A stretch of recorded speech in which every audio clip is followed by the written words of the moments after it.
किताब उठाने के लिए दिल नहीं करेंगे, लेकिन अगर दिलचस्पी होगी तो इमाम ज़मख़शरी रहमतुल्लाह अलैह फरमाते हैं सहरी लितनक़ीहिल उलूमी अलज़्ज़ुनी मिन कुल्लि गानियतिन व तीबि इनाक़ी।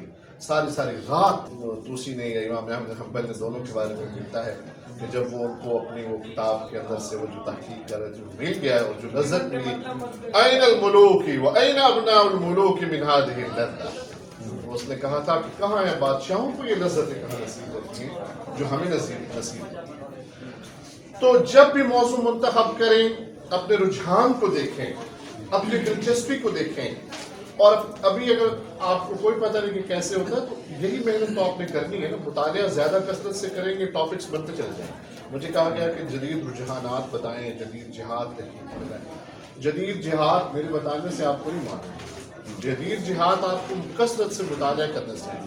आज ही अगर आप मेरे साथ ये वादा करें कि सर हम 20 सफ़े रोज़ाना किसी किताब पे पढ़ के सोएंगे, मैं दावे से बल्कि 20 को बहुत ज़्यादा है, 3 सफ़े भी काफ़ी।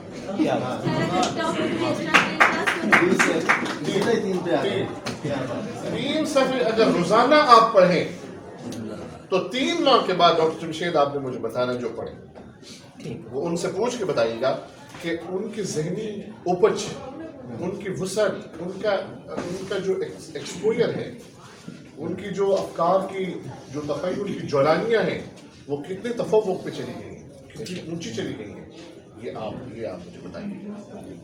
ठीक है, मौजू का इंतखाब कर लिया, उसके बाद मकाला लिखना है जैसे डॉक्टर साहब ने बताया। ठीक है, तो इंशाअल्लाह ताला आपकी भरपूर कामयाबियाँ होंगी। मेरे ख्याल में इससे ज़्यादा मैं मौजू का इंतखाब जब हम देखते हैं तो कहते हैं